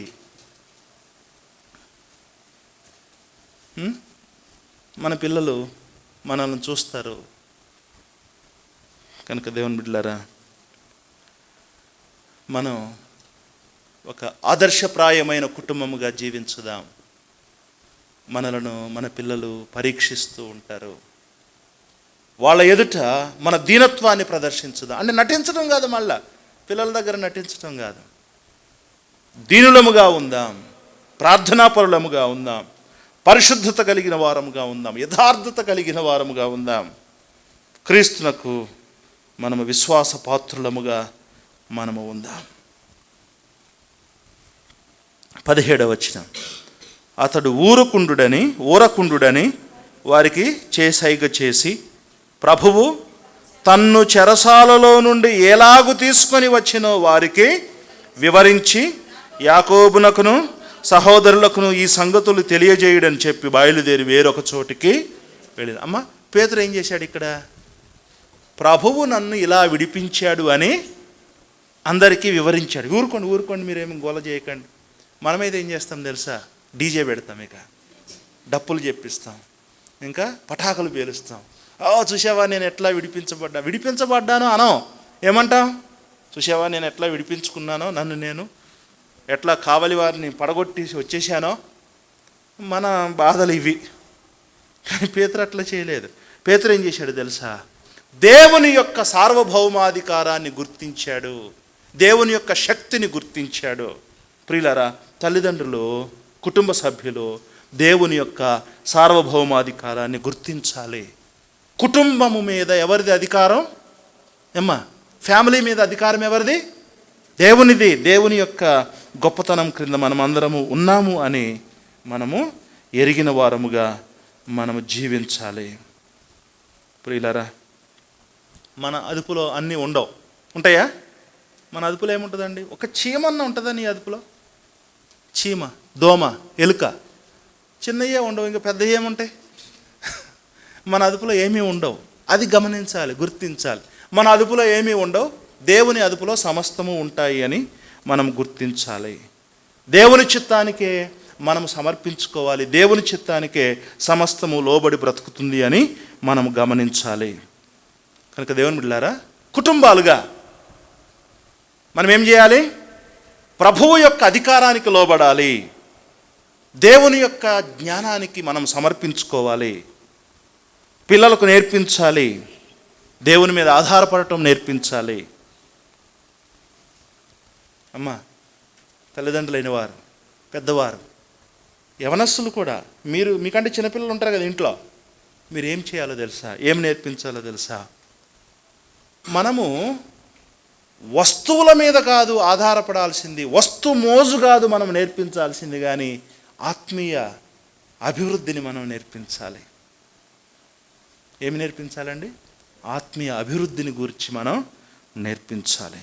స్పిరిచువాలిటీ అనేది చాలా ప్రధానమైనది అని మనం నేర్పించాలి. చాలామంది పేరెంట్స్కు ఏం గురి ఉంటుంది?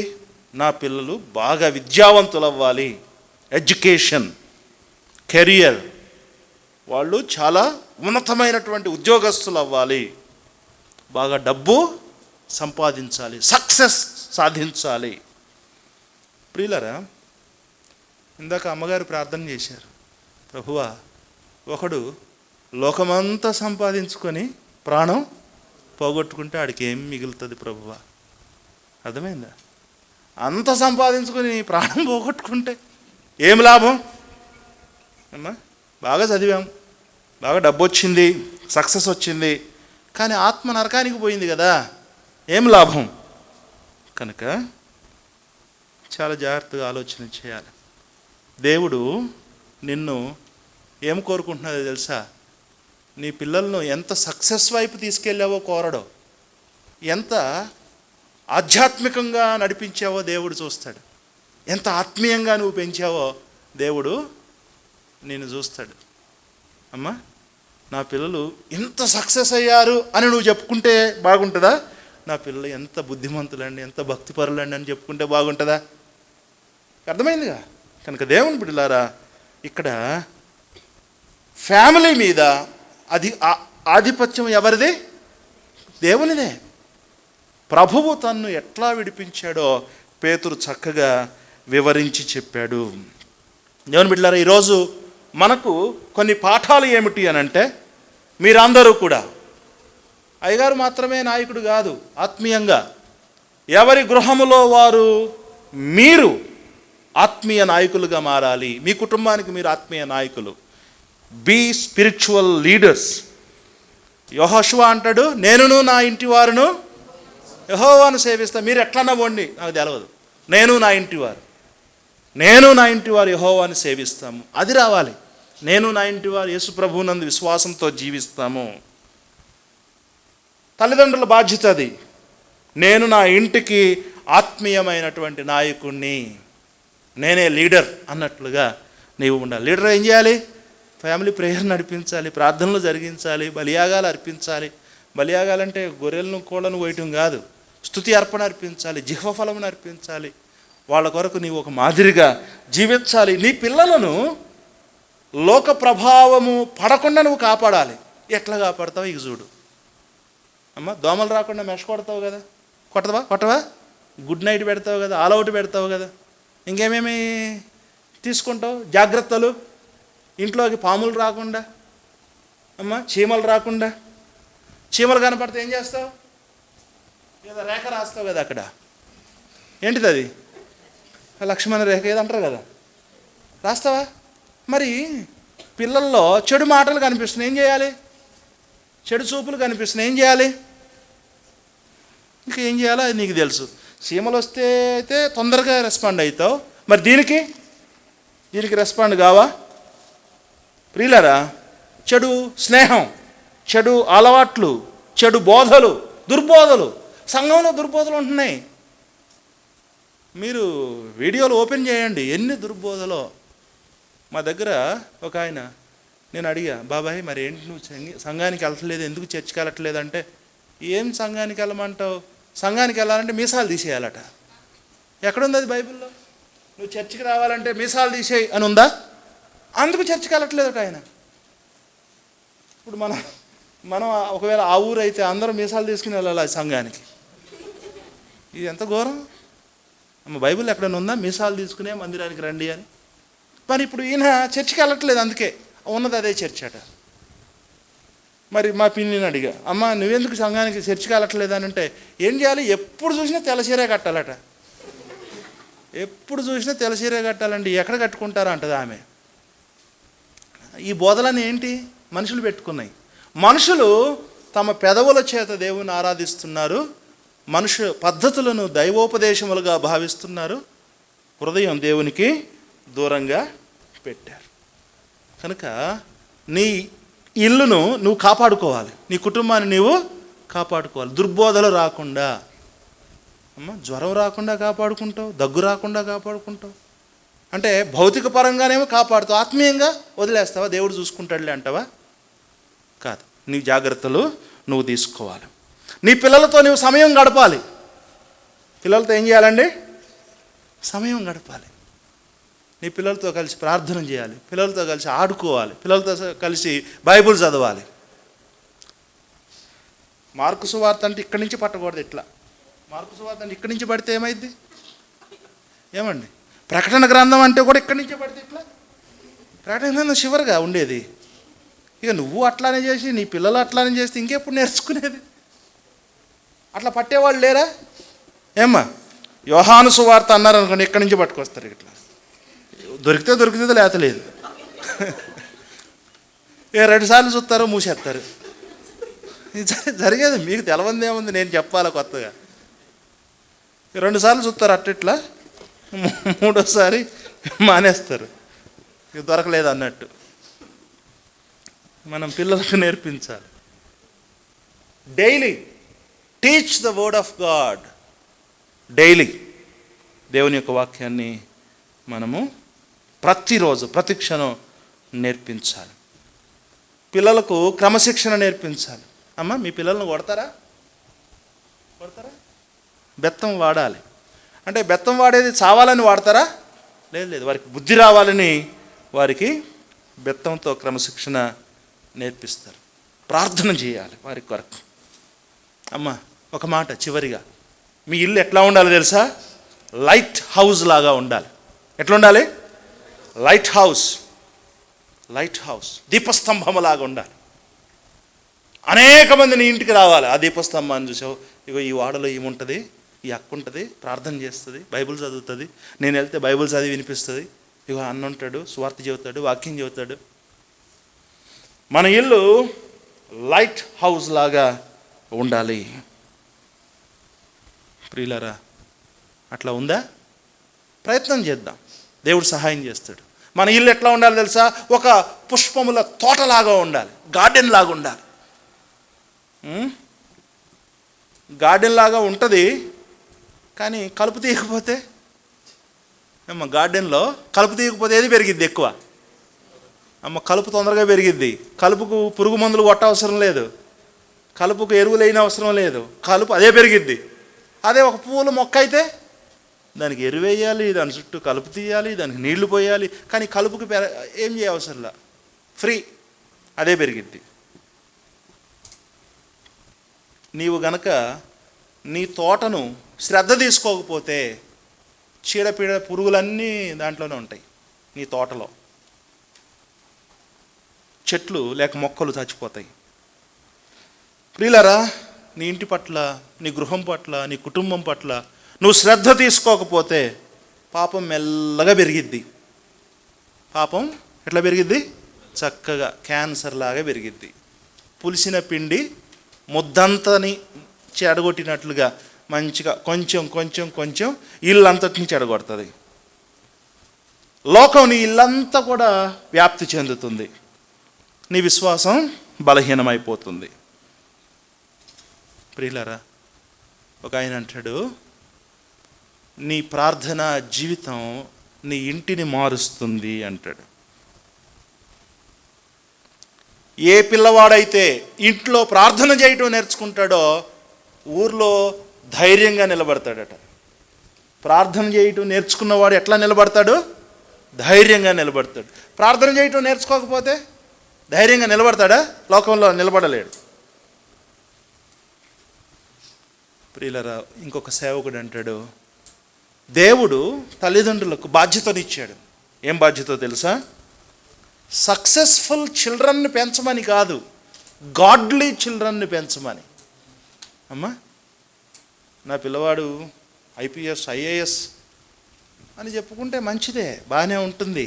కానీ నా పిల్లవాడు ప్రభువుని ఎంతో ప్రేమిస్తాడండి, వాక్యం చదువుకుంటాడు, బైబిల్ చదువుతాడు, ప్రార్థన చేస్తాడు, ఎంతో భక్తుడు, స్వార్థ చెబుతాడు, ఇది సంతోషం ఇస్తుందా? నా పిల్లోడండి మంచి ఆఫీసర్ అయ్యాడండి, కానీ కరప్ట్ అయిపోయాడు. ఏది సంతోషం ఇస్తుంది?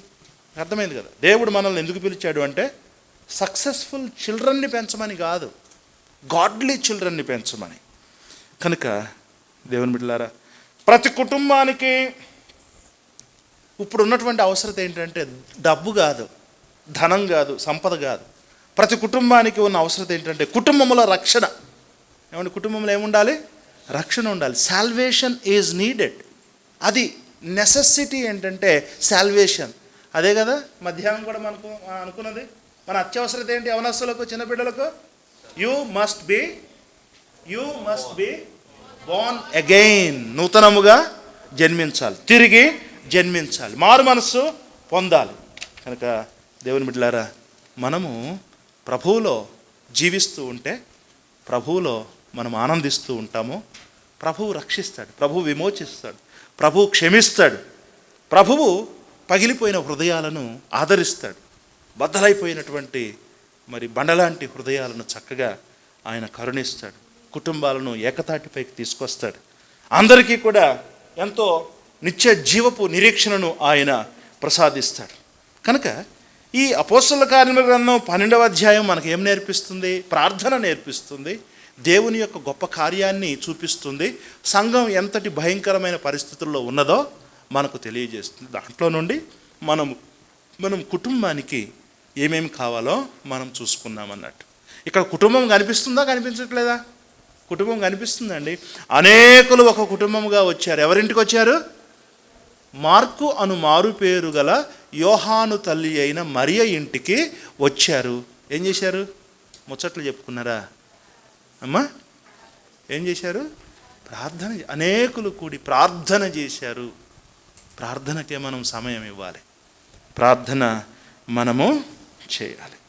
ప్రియులారా, పేతురును చెరసాలలో నుండి తీసుకుని వచ్చిన అదే దేవుడు కావలి వారిని, ఆ గేట్లను అన్నిటినీ తెరిచినటువంటి ఆ దేవుడు నీ పిల్లలను తప్పించడా?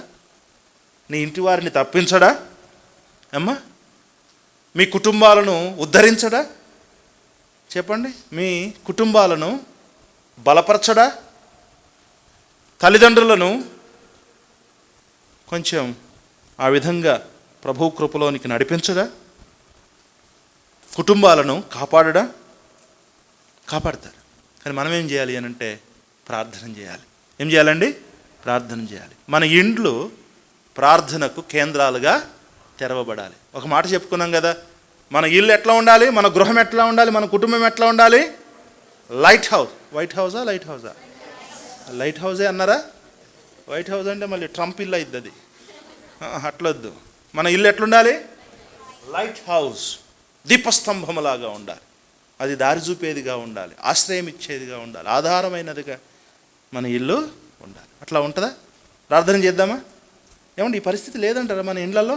భయంకరమైన పరిస్థితి లేదా? చాలా కష్టమైనటువంటి పరిస్థితుల మధ్య మనం ఉన్నాం. ప్రార్థన చేద్దాం, ప్రార్థన చేద్దాం.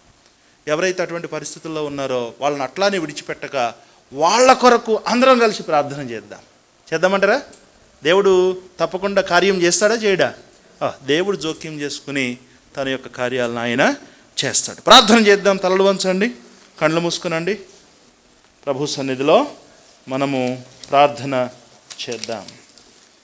అందరూ తలలు వంచాలి, అందరూ కళ్ళు మూసుకోవాలి. ప్రభువా, భయంకరమైన ప్రమాదకరమైనటువంటి పరిస్థితుల మధ్య మేము జీవిస్తూ ఉండగా యేసయ్యా మాకు సహాయం చేయండి, మమ్మలను కరుణించండి, మా కుటుంబాలను కాపాడండి, మా కుటుంబాలను బాగు చేయండి, మా కుటుంబాలను భద్రపరచండి, మా చిన్న బిడ్డలను మీరు ప్రమాదము నుండి తప్పించండి. దయచేసి అందరూ ప్రార్థన చేయండి. ప్రభువా, మా కుటుంబం ప్రార్థనా కేంద్రముగా ఉండాలి, దీపస్తంభముగా ఉండాలి. ఇక నుండి నేను నా ఇంటి వారు తప్పక ప్రార్థన చేస్తాం, బైబిల్ చదువుతాం, కలిసి మేము సన్నిధికి వెళతాం. ప్రభు సన్నిధిలో ప్రభు కార్యాభివృద్ధి అందు ఎప్పటికీ ఆసక్తిపరులముగా మేము ఉంటాం ప్రభు అని ప్రార్థన చేద్దాం.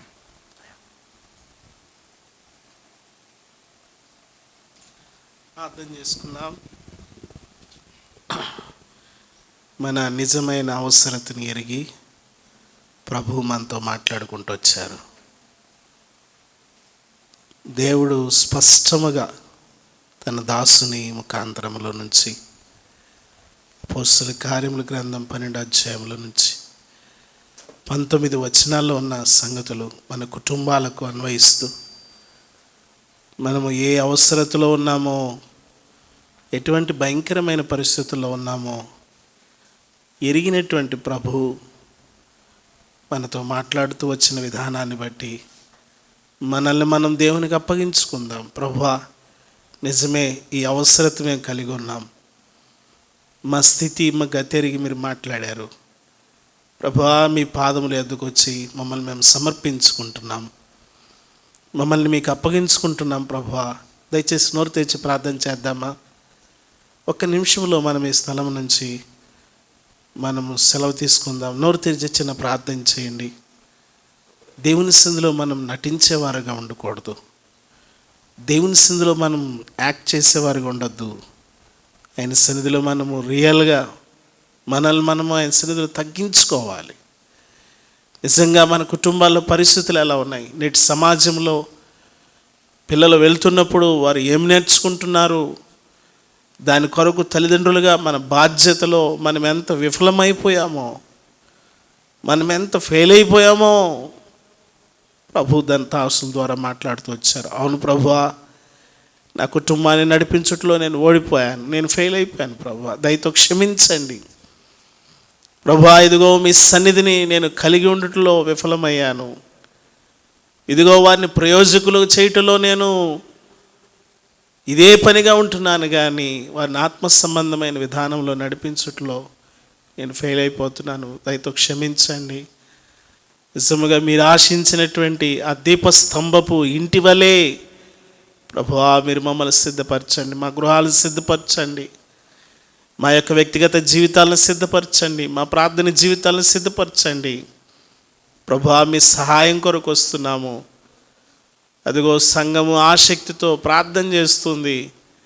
విశ్వాసాన్ని కనపరచబడినప్పటికీ కూడా, విశ్వాసాన్ని ప్రదర్శించినప్పటికీ కూడా ప్రభు తన కార్యాన్ని జరిగిస్తూ వచ్చారు. కొన్నిసార్లు సరైన రీతిలో మనం ప్రార్థన చేయనప్పటికీ కూడా ప్రభు తన కార్యాలను జరిగిస్తూ ఉన్నారు. ఆయన నమ్మదగిన వాడు. మనం నమ్మదగని వారమైనను ఆయన నమ్మదగిన వాడుగా ఉండుననేటువంటి మాటను మనము మరొకసారి వింటూ వచ్చాం. ప్రభువా, నీవు నమ్మదగిన వాడవుగా అనేక సార్లు నా పట్ల, నా కుటుంబం పట్ల ఉంటూ వచ్చారు. ఎంత ప్రేమ కలిగిన దేవుడు ప్రభువా, నీ ప్రేమను నేను నిర్లక్ష్యం చేస్తున్నా. బుద్ధిహీనుడును, బుద్ధిహీనురాలను దయతో క్షమించండి ప్రభువా. మీ చిత్తానుసారంగా నడిపించుటకు నీ కృప నాకు అవసరం ప్రభువా అని చెప్పి ప్రార్థన చేద్దాం.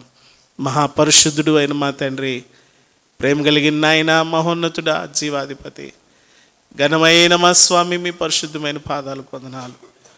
మా అవసరతను ఎరిగి ప్రభువా, మా లోటు లోపం ఎరిగి ప్రభువా, మీరు చక్కని విషయాలు మీరు మాకు తెలియజేసుకుంటూ వచ్చారు.